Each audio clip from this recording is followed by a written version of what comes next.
নমস্কার। সংগ্রামী যৌথ মঞ্চের পক্ষ থেকে সুপ্রিম কোর্টের সামনে থেকে আপনাদের সকলকে স্বাগত জানাচ্ছি। আজকে সকলেই দেখেছেন যে শুনানি শুরু হয়েছিল এবং সেখানে যথারীতি রাজ্য সরকার যেভাবে বিগত ৩ বছর ধরে এই মামলাকে বারবার করে পিছিয়ে নিয়ে যাওয়ার প্রচেষ্টা করেছে, আজকেও তার অন্যথা হয়নি। আজকেও চেষ্টা করেছেন যাতে করে এটাকে পিছিয়ে নিয়ে গিয়ে আবার এটাকে ডিলে করতে পারেন, কিন্তু আমাদের আইনজীবীদের প্যানেলের উপস্থিতি বলুন অথবা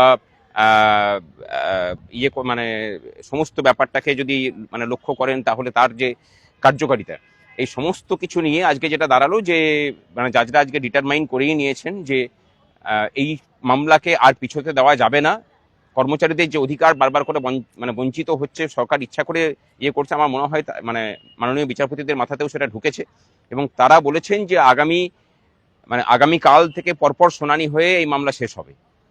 আগামীকালকে শুনানি হোক, আমাদের পক্ষ থেকে আইনজীবীরা সম্পূর্ণরূপে তৈরি আছেন এবং এই বিশ্বাসটা নিয়ে পরেই আমরা ময়দানে নেমেছি যে এই মামলাতে আমরা জিতব।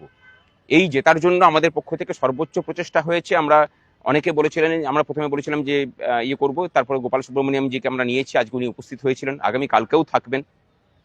কিন্তু এক্ষেত্রে একটা বড় ব্যাপার যে ওনার মতো আইনজীবীর ফিজ জোগাড় করার জন্য আপনাদের কাছে হাত আগেও পাতা হয়েছে, এখনো পাচ্ছি।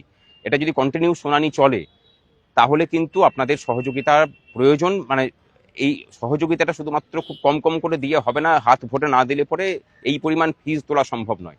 সেক্ষেত্রে আমাকে ওনাকে তাহলে মাঝপথে ছেড়ে দিতে হবে। আপনাদের ঠিক করতে হবে যে কোন পথে আমরা হাঁটবো। আমরা জানি যে কর্মচারীদের কাছে আছে, সুতরাং কর্মচারীদের কাছে হাত পাতলে আমরা পাবো। এখনো পর্যন্ত আজকের মতো ফিজটা আমাদের ডিপোজিটেড আছে, সুতরাং সেটা মিটিয়ে দেওয়া হয়েছে। আগামী কালকে হবে বা পরশু দিনে হয়তো হতে পারে শুনানি চলবে। সুতরাং সমস্ত কিছু নিয়ে একটা বড় বাজেটের ব্যাপার। আপনারা প্লিজ সহযোগিতা করুন, এছাড়া কিন্তু রাস্তা নেই। এই মামলা আমরা একদম জয়ের দোরগোড়ায় এসেছি। এই লাস্ট শুনানি চলছে, এই শুনানি শেষ হোক, আমরা জিতবো। ভালো থাকবেন। আমি খুব বেশি কথা বলছি না, সবাই দেখেছেন যে কিভাবে হয়েছে এবং যে আইনজীবীদের প্যানেলকে আমরা নামিয়েছি তাদের প্রতি জাজের রেসপেক্টও দেখেছেন। সুতরাং সমস্তটা মিলেমিশে আমরা বলতে পারি যে কর্মচারী পক্ষের হয়ে সকলেই যে মানে করেছেন। আমরা সংগ্রামী যৌথ মঞ্চে যে কথাটা বলে ঢুকেছিলাম যে সকলের হাতকে শক্ত করতে আমরা ঢুকছি, সেই চেষ্টার কোনো মাত্রা কসুর করিনি। এবার বাকিটা আপনাদের উপরে। আমরা আমাদের সেরা লড়াইটা দিচ্ছি, আপনারা প্লিজ এগিয়ে আসুন। শেষ করে দাও, স্টপ। হ্যাঁ, ফিনিশ।